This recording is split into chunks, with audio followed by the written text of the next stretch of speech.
Hey guys, Joe Miles here with Osseo Gear. This is the Mission Whitetail Podcast.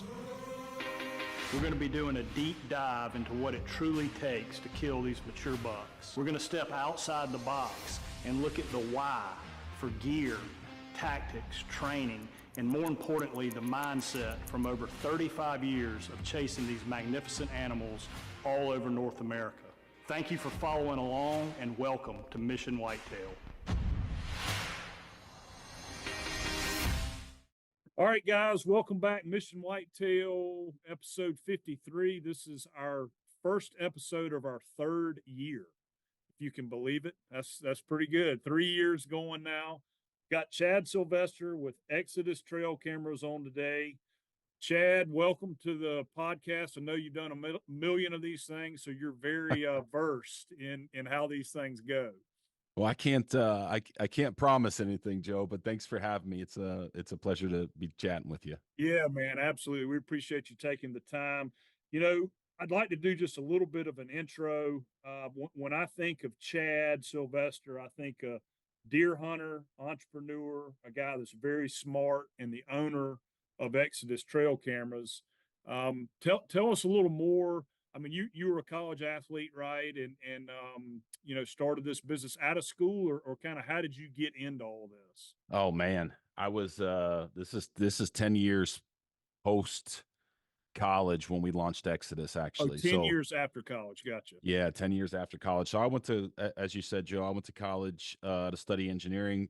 More essentially, I was there to play football, not so much on the academic side. You know, I'm one of those kind of guys. If you want to shoebox me, but then after school, you know, I just never really wanted to go have a 9 to 5 or work in an office with somebody else. So I tried my hand at professional rodeo for about a decade after playing college football, and I wasn't any good at that either. So the Exodus thing was, I guess, by default, I wasn't good enough to make it anywhere else. So anyways, we started Exodus back in 2015, and it was launched out of what we wanted to see as consumers, right? Like, we were going through the frustration of buying different brand cameras and having similar, not necessarily failure points, but pain points, right? Like, a product wouldn't work, the support team was rather subpar or lackluster, and we just felt that there was a need for a prominent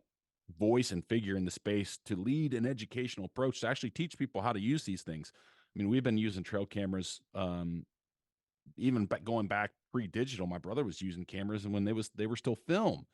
Yeah. And you go jump into the digital area post 2000, and it was like everybody's spitting out products, but nobody was teaching people, or nobody was leading the marketplace in education and the pain points and all the things that we do wrong as users, right? There's a there's a cause for all those problems, and there was no figure there to help consumers. So that was one of the things that we wanted to make sure we tackled when we launched Exodus back in 2015. And I think that's why we're so heavy on the branded content too, like within our brand, whether it's the podcast or the YouTube channel or what have you. But we always try the crib stuff. I mean, that was a huge hit. I mean, I've been watching those things forever. So it's a really good deal, guys. If you hadn't seen any of the crib stuff or listened to any of their podcasts, I highly recommend that. Yeah, you're a multiple time offender on across the content platforms here at Exodus. Yeah, no, it's good stuff, man. The thing that I like and can respect, Chad, is you know, I'm a hunter first, and I think you are too. And we're guys that are in our field heavy. You know, we're out hunting every chance we get, and you know, even if we didn't have a product that was in the hunting space, we'd still be hunting our butts off. And I love, you know, talking with guys that, you know, you see so many companies out there that are big conglomerates or whatever, and the guys that are in charge of them aren't hunters. You know, they're dollar and cents, bottom line stuff. So I really love talking with guys like you that are invested in what we do as a lifestyle, but also, you know, have a really good business to go along with it. So pretty neat stuff. Yeah, it's important to have guys like you and I and brands like Osseo and Exodus in the industry, because when you really look at the trajectory of where we're going, it's guys that own companies, small companies, that are going to make a difference in the path of us moving forward, whether that's through legislation, different regulations state to state. I mean, there's a lot of stuff going on right now on the political side. And the spreadsheet crunchers don't always care about No, what we're looking at as hunters. So to your that's point, right. guys like you and I are very important in the industry. Yeah, for sure. Well, man, I'm going to dive right in, if it's all right with you, with just some trail camera questions that I guess I have had for a while. I have my way of doing things, right? You know how I set them up, what settings I put them on. But I mean, you've done this for 11, 12 years, and you're an expert. So I'd love to hear, with the trail cameras, right? I mean, if I've got it on the scrape, and we'll get all that, what setting is best, or whether I should do video or whatever. But I'm just going to dive in, and if it's all right, just start asking some questions about trail cameras to try to provide some value for guys that may have the same questions I have. Does that Yeah, sound good? let them All right. fly. Okay. What in your opinion, what makes a good camera, or one better than another, other than the obvious? Like it actually takes the picture, and it's got good trigger speed. Are there some things there that guys should look for when they're going to buy cameras? Because there's a bunch of them on the market. What would you say separates, not necessarily Exodus from whatever, but just in general, some things that separate cameras, or makes a really good camera? Yeah, I think if you go non-obvious, right, it's going to be things that people care about a little bit less. But I think the biggest thing is making sure the products work and you understand how they work, right? Because regardless of what camera you buy, they all have little caveats, they all have pros and cons, and they all are not going to function the same. Some cameras are going to excel in one scenario, and it might be lackluster in another scenario where there might be a different model from a different brand that is the complete polar opposite of that. So understanding the camera is in what scenario it is optimized or performs best is really, really difficult to kind of figure out on the front end before you actually physically have the camera, right? But reliability, making sure that things work. From our perspective, we look at running trail cameras, whether it's a SD card camera or a cellular camera. We're trying to sell people time, and that's might be a little bit hard to understand, but when you put a product out and you're looking to build historical or annual information as a deer hunter, like, you don't get that October back, you don't get that November back, you don't get that December back. So I think when you just put a product out there, you have to have conviction and know that it's gonna work. So reliability obviously is number one. And then it falls kind of, you can work off backwards, right? Like, price point obviously is important for a lot of people because they want to run a fleet or run cameras at volume. But I would say, reliability, price point, and again, I would probably say those are kind of the obvious things. When you start looking through specifications, you mentioned trigger speeds and detection range and what type of flash it uses. Like, those are all pretty straightforward, right? Yeah. But I think you can get lost in that, a lot of that jargon too, because of the different marketing terms and different things that different companies kind of coin. And the megapixel thing is a myth that we've been talking about for a decade. Like, people think that when there's a 30 megapixel camera sitting next to a 12 megapixel camera, that the 30 megapixel camera is going to take better pictures, and that's not always the case. Your photo quality tends to derive from two things: your actual image sensor, what is in that, or how it's built, what are the specifications of that sensor, as in the native megapixel size of an image without interpolation, and then also what kind of lens is used with that image sensor is going to provide the sharpness and the clarity and the other things that people look at for photos. Gotcha. No, that makes good sense. I mean, the we, and that really leads right into kind of the next question is the myths. I've got myth as part of it. You know, we hear a lot of this cell tower waves spooking deer Oh yeah. on you know, I hear about that, and some pretty prominent guys in the industry think that they think, and I have never. So let's start with that. You know, Okay. cell camera waves spooking deer. True or false? False. Yeah, yeah, okay. False. Yes. All right, okay. So what we're talking about there on a technical level, any connected device is going to move data through RF, which is radio frequency. So there is some type of energy or wavelength of frequency moving data through the atmosphere, and it's completely invisible, right? Yep, Now, the thing that people have a hard time understanding on that front is they set this camera out, a buck walks in front of it one time. It's a cell camera, right?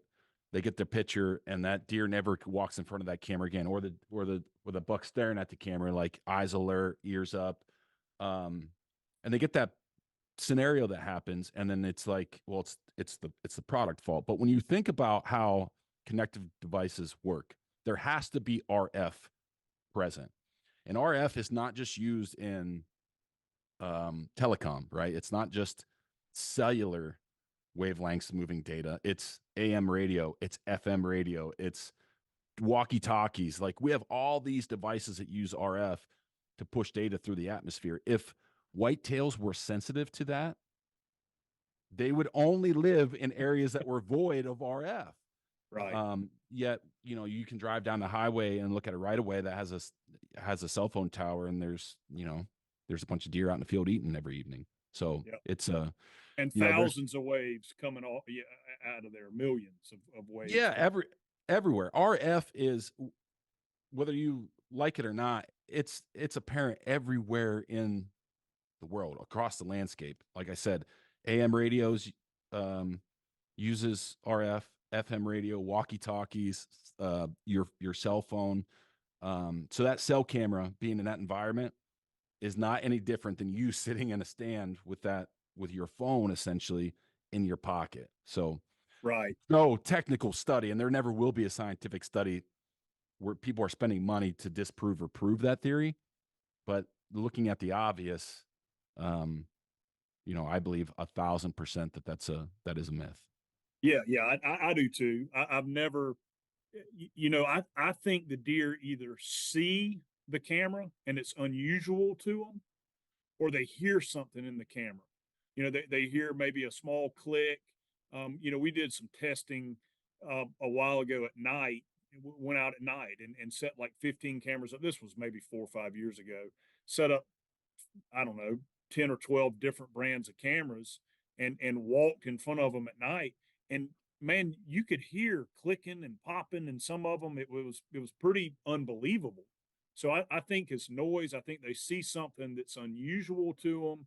They maybe smelled where, you set the camera up, or I don't. And this is another myth question I had on here, but maybe some flash issues. Like maybe they can see a flash. What are your thoughts on if a camera spooks a deer? What's causing that? Well, it's all of the things that you just mentioned are all possibilities, right? So your IR filter, that mechanical filter that clicks to capture the artificial light during the day or nighttime, that does make an audible noise. Now, a well-designed camera, that's only going to happen. That filter's only going to make that audible noise potentially twice a day, at dusk and at dawn. During those transition periods. So you have that. You have, to your point, the visual footprint of that box or whatever it is, on that tree. And then outside of those two things, you do have the flash.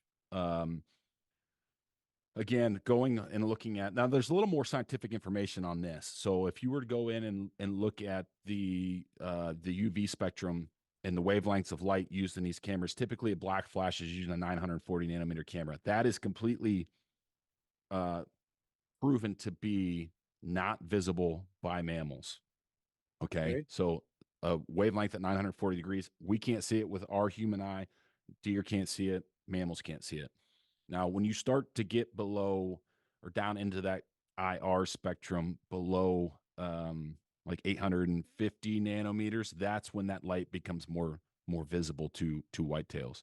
And it's still not totally visible until you get below that 800 nanometer wavelength. So the lower you get in that wavelength, the more visible that light becomes to whitetails. But beyond those things that you mentioned, one of the things that and this kind of ties into the RF thought a little bit, but any electronic device is going to emit EMFs, right? Like there's going to be some type of electromagnetic frequency coming from those pieces of hardware. And with that, we have noticed in certain brands, there will be different components that put out a high frequency audio level. Okay. And typically that's coming from some type of capacitor that's holding a charge. And when that charge is, essentially discharged and used inside that system, there can be a high pitched frequency that's put out from that capacitor. And I think when guys try to shoebox things in, like there's all these different scenarios how or why whitetails notice cameras. And I think the easiest thing to say is just, well, it's a cell camera. It knows that, it's picking up RF, and that's kind of the rap that product gets from the end user. But it's a multitude of things, really. Yeah. Yeah. That makes good sense.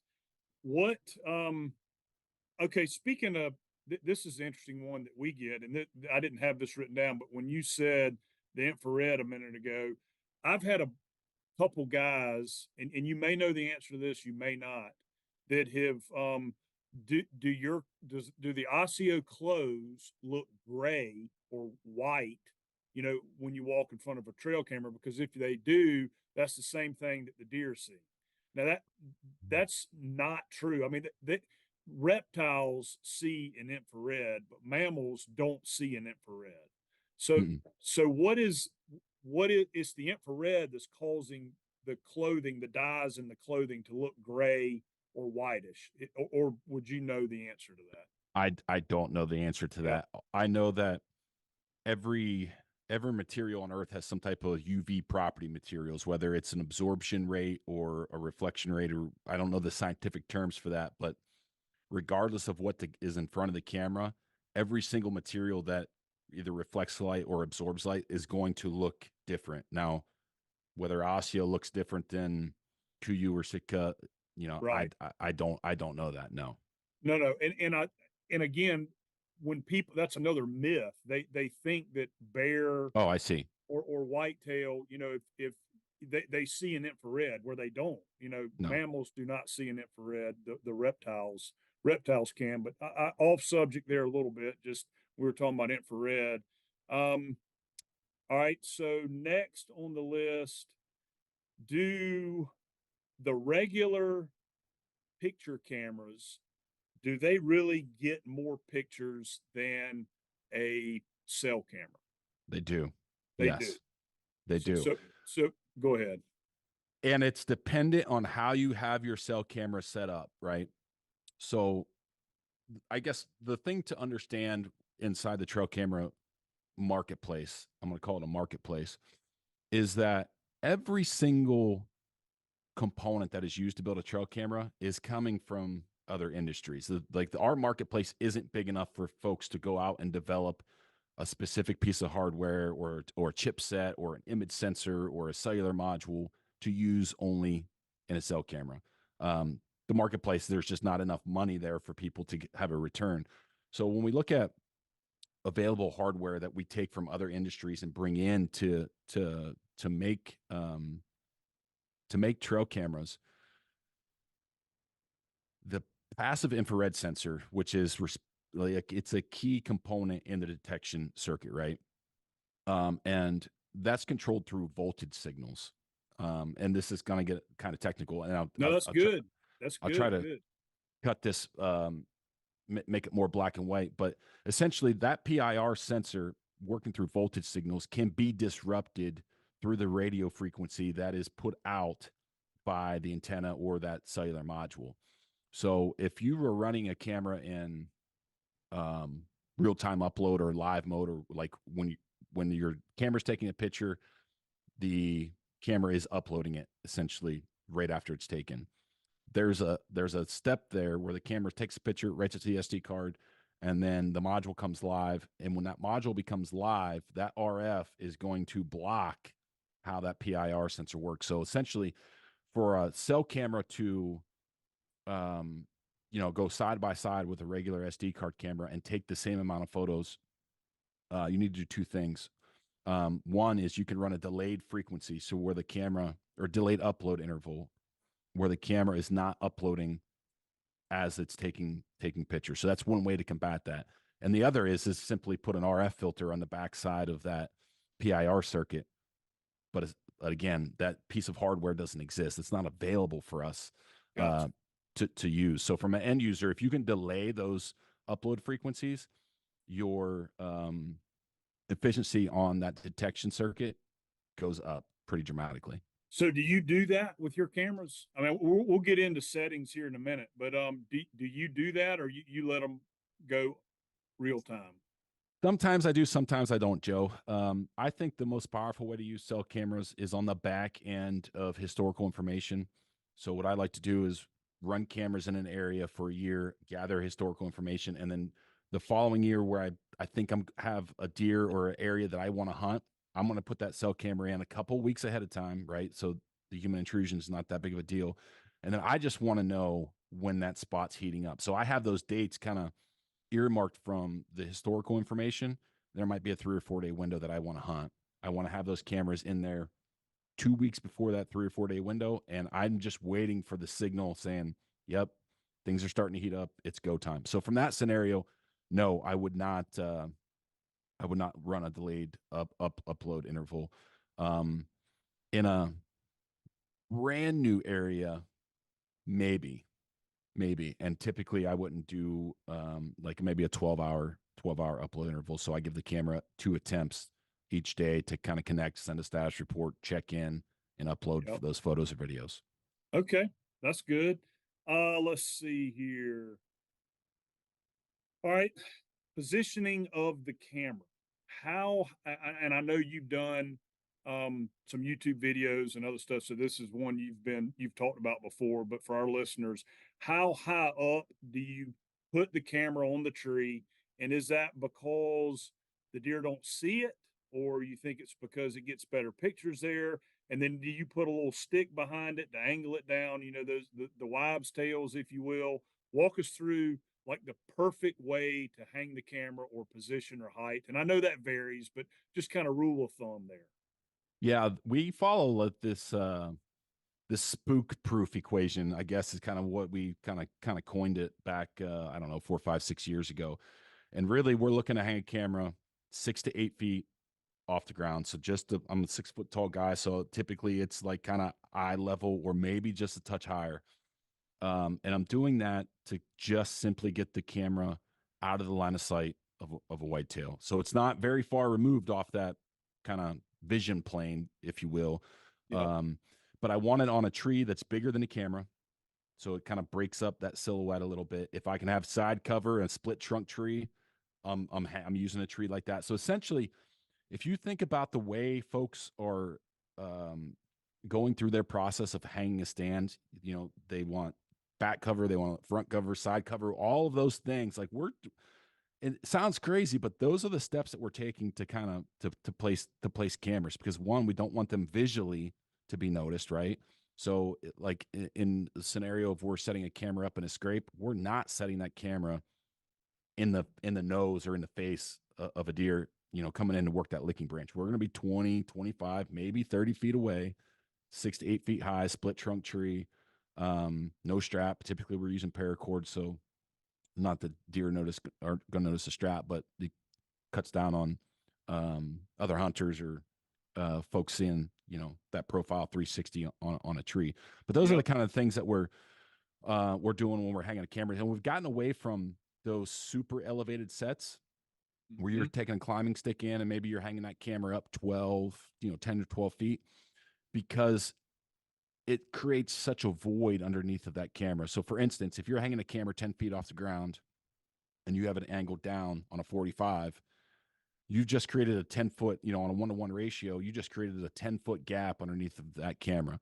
Not only that, but when you get up to, um, up in elevation where the camera is too far off of parallel of the slope of the ground, you're really making that monitoring area a static set. Like you're only getting a very small portion of what the camera's capable of. So we try to, and again, there's use cases in scenarios where it does make sense to hang that camera 10 or 12 feet off the ground, but it's not a general rule of thumb for us anymore.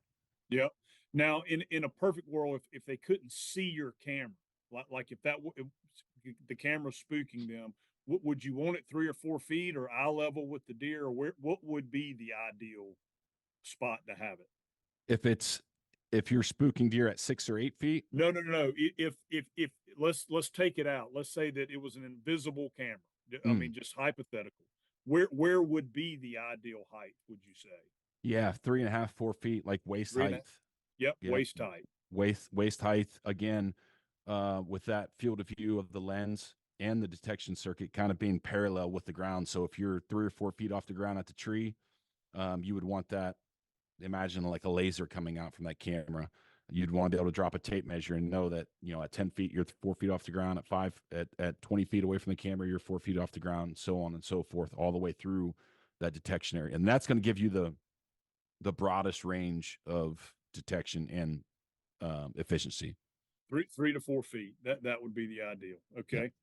I asked that because, we can talk about this a little bit off of air, but Bobby Worthington and I have been working on a little thing that I think you might find interesting for cameras. So maybe that'll be coming in a we might can do some joint deal there, but we can talk about that later. But Yeah. thank you for that intel there. All right, so we talked about flash a little bit. You advantages, disadvantages, and maybe this is an old question: white flash or the red flash versus the blackout. I think everybody now is blackout for the most part. Is that accurate? The white flash just is obsolete, or There's less and less folks running white flash cameras. Yeah. Um, I think from a research and hobbyist perspective, there's a lot of folks that still like to use the white flash to identify, individual animals by some kind of characteristic, whether it's a notch in their ear or some kind of marking on their hide or whatever the case is. But for the most part, 90% of the marketplace is in that infrared range. yeah, the dark. Yeah. All right. I knew that would be quick. This is the one that I was most interested in talking to you about is the settings and how you set the cameras up on different situations, scrapes, trails, whether it's feed, what let's just walk through, maybe go through all three of those. Like you found a scrape that you want to put the camera on, what setting, and let's use cell cams because it seems like that's 99% of what people are running now. Maybe I'm off there a little bit, but mostly guys are running cell cameras. What you've gone to a scrape, what is going to be your setting on that scrape? So it's either going to be in video mode with like a 15-second video, Okay. or if folks are worried or limited on what they can do with video because of the camera data plan that you're using, I would then switch to like a 3 or 4 shot burst in photo mode where all or four of those photos are being uploaded. So I would stick with that. I would run a shorter trigger delay. Now your trigger delay is the setting that's going to control how long your camera is dormant after it takes a photo. Yep. Some people get that confused a little bit. But I would run like probably a 10 or 15-second trigger delay. And then if it's depending on what time of year that is, I would also customize the operating hours too, because a lot of again, like a lot of guys are running cameras on scrapes. The downside is most of the time folks have that licking branch relatively close to the camera, and whether it's a mock scrape, natural scrape, whatever the case is, but that licking branch starts to move a little bit, and you are going to have a crap ton of false triggers. So depending on what type of scrape that is, if it's not around bedding or if it's not a community scrape where there's going to be a whole lot of daytime activity, I will go ahead and set up operating hours where the camera's only going to run like an hour before um, it'll fire up an hour before shooting light ends, and then Yep. shut off an hour, into that morning, typically in the early season. As we move into that kind of pre-rudder signing phase where that sign starts to heat up, then I'm going to run that thing 24 hours. I'm going to run that 24 hours a day. But those are the things on a scrape. That's kind of the general rule of thumb or standard of how you get started, at least. And then with a cell camera, I mean, these days, most of them you can control through the air. So as you see things start to change, or maybe you're not getting, maybe that 3 or 4 shot burst is too much or not enough, then you can go in and alter the trigger delay or your settings, video mode, photo mode, or what have you, right over the air. Yep. And obviously you're going to change that some on trails. If you've got a hot trail, what would be your setup there on the trails? Similar. I typically always photo mode. I don't run video mode a whole lot on trails, but I still use that burst count. I want to see several photos of the line of travel there, right? So, which is pretty easy to do with trails. The thing is you need to make sure that the camera is far enough back that you're getting um, the maximum distance covered on that trail. So the field of view and the angle detection and all that stuff, it's going to change across the board with all cameras. But if the end users or listeners of the podcast can remember just like a 45 degree, most cameras are greater than 45 degrees. So if you're 10 feet away from that camera, again, going back to easy math, because I'm a dummy, that 1-to-1 ratio, if you're 10 feet away from the camera, well, you have 10 feet of what that camera is going to be seeing. If you're 20 feet away, then you're going to be 20 feet. If you're 30 feet, you have 30 feet of distance there. And again, that 45 is just a general rule of thumb to give somebody a quick, easy kind of a cheat tip in the field. But I want that camera 25 to 30 feet away from that trail. I want it horizontally, or I'm sorry, perpendicular. I want that camera set up perpendicular to the line of movement, and that's going to again allow that camera to trigger more effectively and more efficiently. And a lot of folks think when they're setting cameras up on a trail, they want that camera set up to where it's looking right down that trail. And going back to the lack of education, you think you are covering the most ground or the most linear feet of that trail, but the reality of it is with a dual element sensor, which 99.9% of major brands are using a dual element sensor, they struggle with head on detection and head on movement. They're designed for perpendicular movement.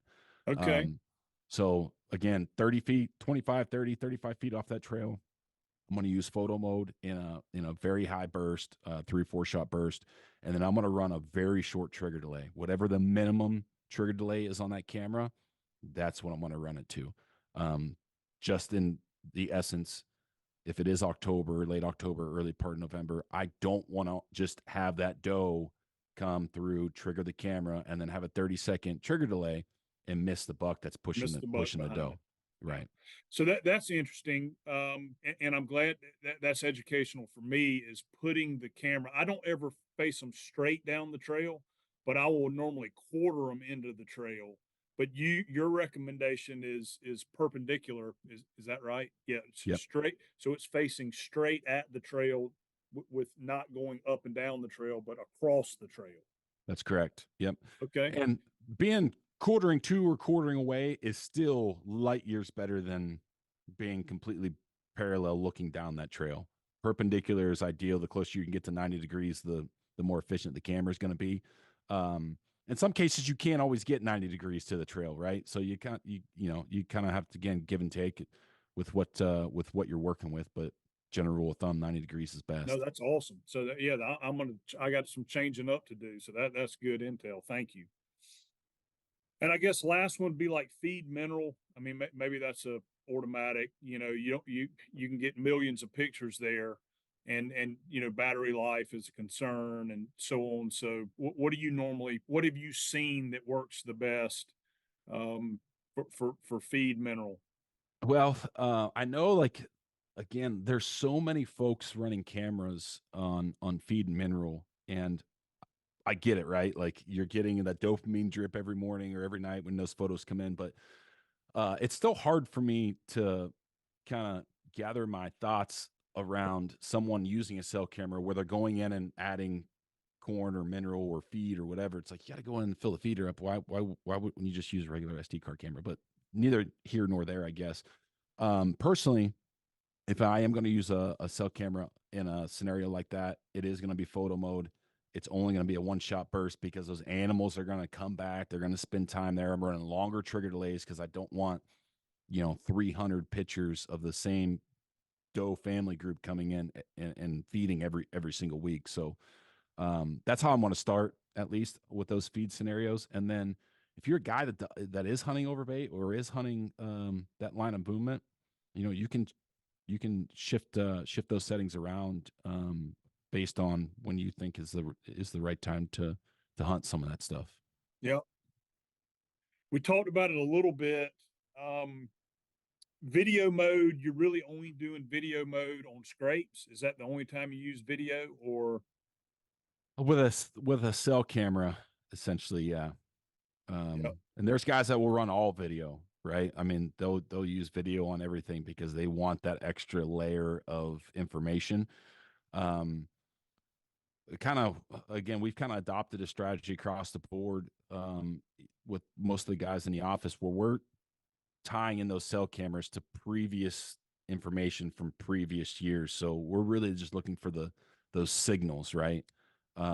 We've already kind of identified the areas that we want to hunt or the specific deer. We're just using those cell cameras to give us the green light, saying, "Hey, it's go time." yeah, yeah. Let's see. Scrapes, trails, feed. How about any batteries or SD cards that you recommend that you've used over the years that you're like, hey, you got to get the Energizer lithiums and the SanDisk Section 3, whatever it is. What do you you see how dumb I am in this technology category, man? But it's funny. Well, I will say this: the user guide in this scenario, the user guide is our best friends, and as guys, Joe, like Men do not we use don't read freaking them. user guide. We don't read them. It doesn't matter if we're putting together a bicycle for our kids or a dollhouse or whatever the case is. We're just ripping the thing open and figuring it We out know as we how to go. do it. We know That's how to do it. that's right. But the reality of it is, when it comes to the SD cards, there is a little bit of guidance in that user manual that's going to tell you what you need for that thing to work the way it should, right? Yeah, And that could be the writing speed, it could be the reading speed, it could be the classification or the default, format that comes on that card.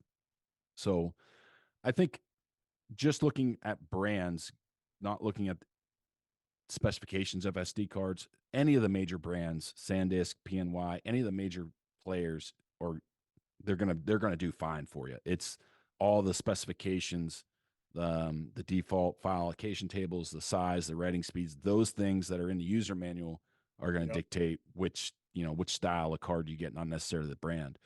And then uh, on the power side, man, I'm glad you brought this up because I think doing this, uh, a decade in with Exodus and 20 plus years of regular cameras, I would not shy away from this number that 60% of the pain points that we experience or failures we experience, the troubles that we experience with trail cameras are related to one of those two problems, SD cards and power source. And I think it's important for people to realize everything that your camera is doing is controlled through voltage signals. So if your voltage signals, whether it's on the engineering side or the power supply side, aren't right, like the camera's not going to work right.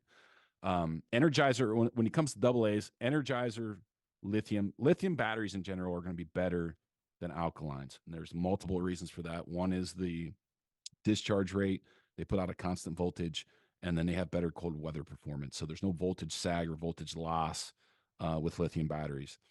Energizer, the LE91s have always, up until 2 years ago, have kind of been the top dog in that category. And now there's, luckily for us, with like the lithium crisis and everything that's going on with the supply chain there's been some other players that have stepped up. And Joe, we test, I can't even tell you how many thousands of batteries that we test from different Yep. brands every single year. Energizer has been the best, but today, if I was going to tell someone to go buy a pack of lithium AA batteries, I would point them in the direction of EBL. I believe it's a Panasonic battery.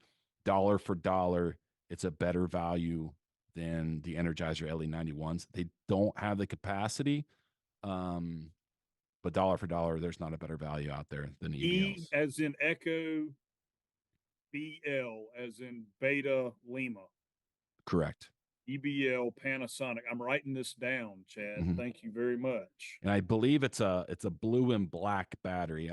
I believe, because they make EBL has a pretty large portfolio of power sources and different offerings there. But yeah, the single use lithium from EBL is a pretty good battery.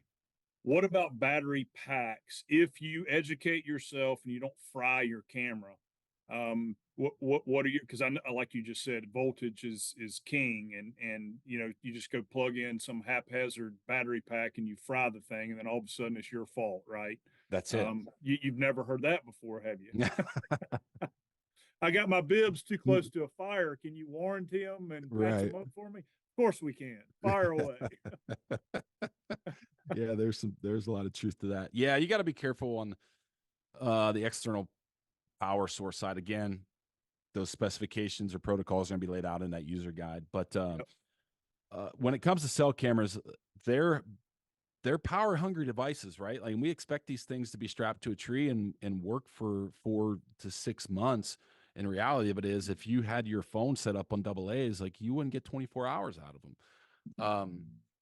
But again, going to the cell camera side, I think it's foolish not to use some type of external power source with a cell camera. The point of that camera is to put it out, limit human intrusion, put it out there, let it save you time, and do its job. But it can't do that unless it has enough battery to really run.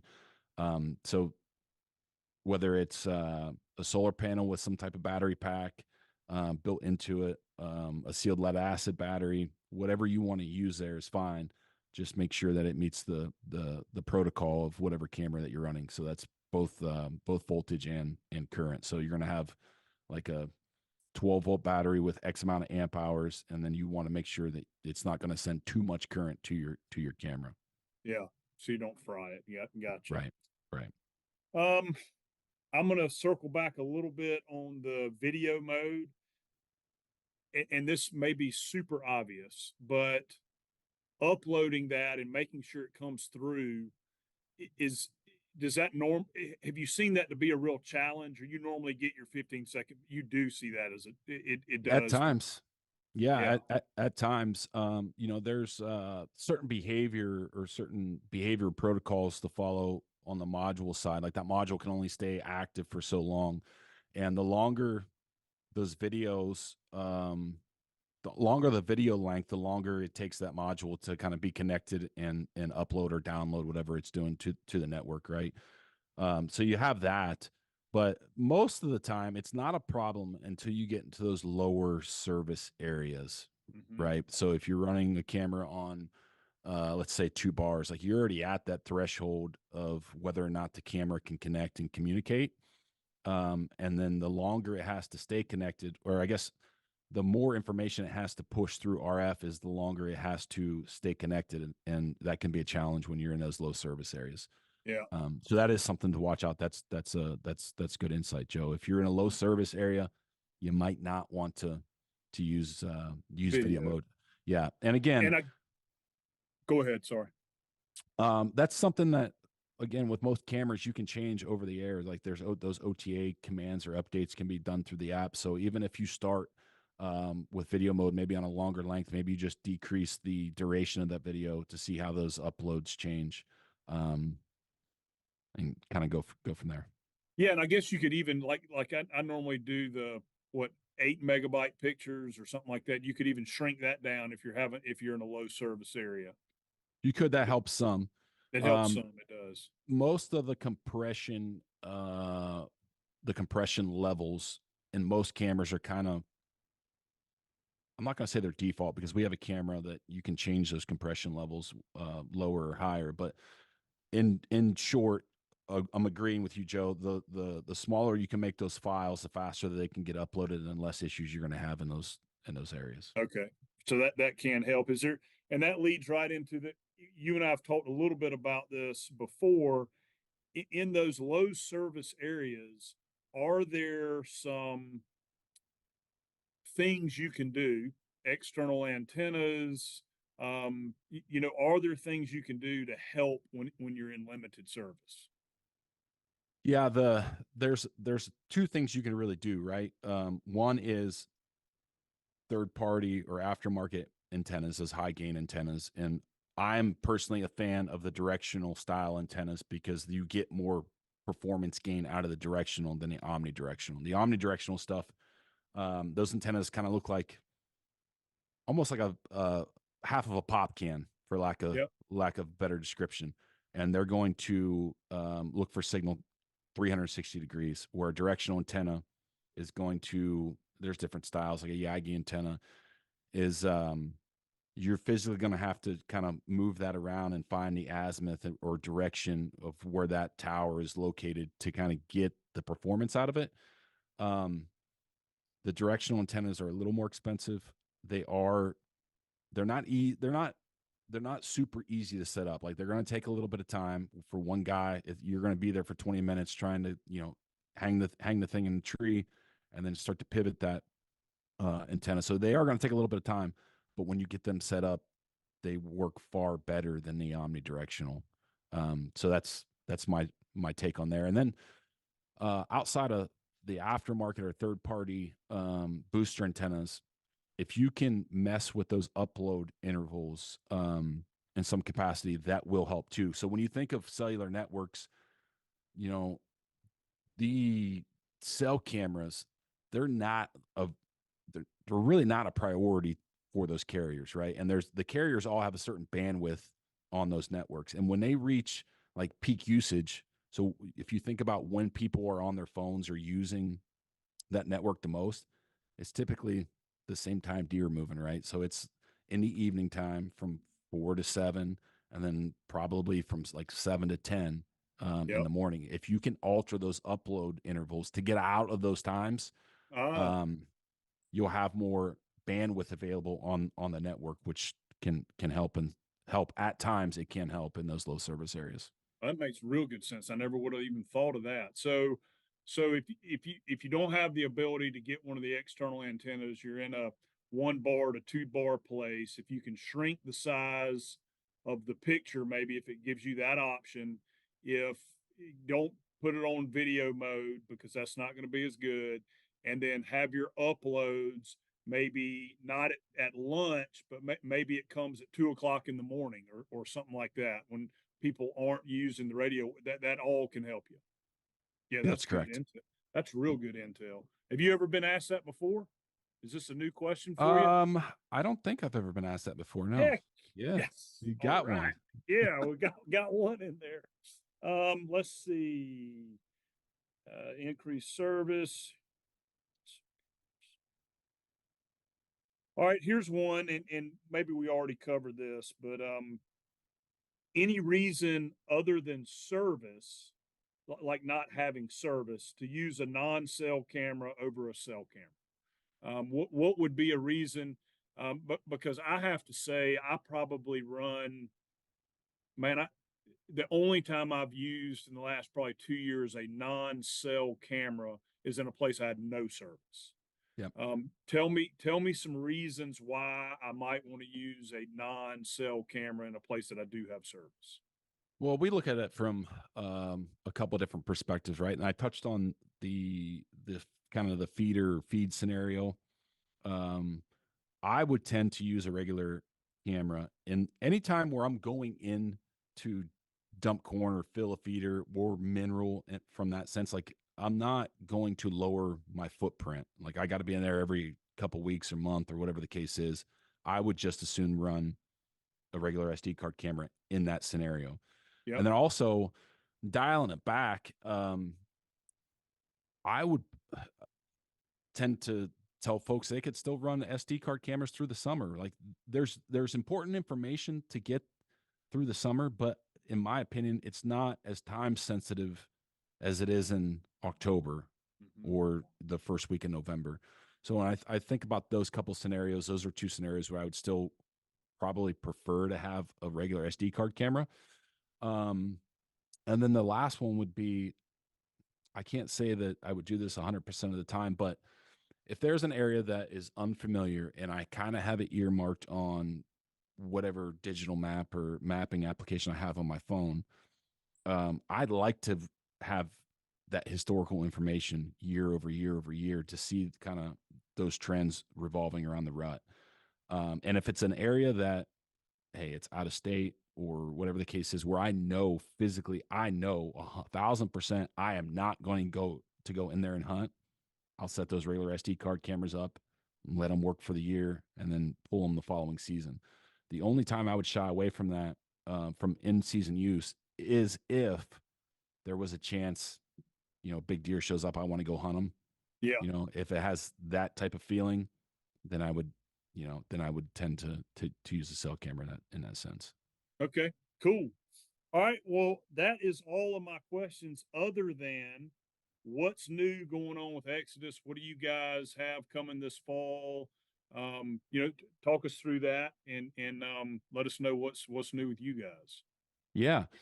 I think the biggest thing people are waiting on is the launch of the Exodus app. That's coming. We're just a couple months away from that. We're wrapping up some of the development and beta testing and things that are going on that front. But that's the biggest project we've ever tackled here internally at Exodus, both from uh, manpower across the board from the resource perspective. It is a giant project, and actually today we're 12 months in. Wow. So that's starting to come to a close. We have a 4K camera, regular SD card camera that we're really excited about. That will be here available. Actually, it is available. We're pre-selling those now, but they won't be available to ship until this summer. But that's a dual lens camera, no IR filter, so that audible noise that we mentioned, there's none of that. Um, Dedicated day and nighttime sensors to where we can really optimize both scenarios. And it's all new power source. So we've done away with AA batteries, and we're going to rechargeable 18650s, which is a new thing in the trail camera space. There hasn't been any player to date go to a different power source like that. So we have that stuff happening, testing some new arrow shafts, and there's another connected device coming on the back end of the app. So we still have 3 or 4 things that we're getting ready to launch here at Good. Exodus in 2024. Yeah. Always growing, man. Always innovating. Well, man, it's just if you ever have that sense of satisfaction or sense that you've arrived, right? You just lost your place on a mountain because somebody just stole it. Yeah, no question about that. Yep, So without a doubt. just staying humble and keep moving forward. Good, man. Well, thank you so much, Chad. I know as busy as you are with the app and everything y'all got going on, I appreciate you taking the time to come on and do this. And hopefully, these are questions that I had, and hopefully they'll resonate with some other guys and help them. Appreciate that. The intel on the batteries, the way to set them up on the trails, man. All that's big stuff. Appreciate that.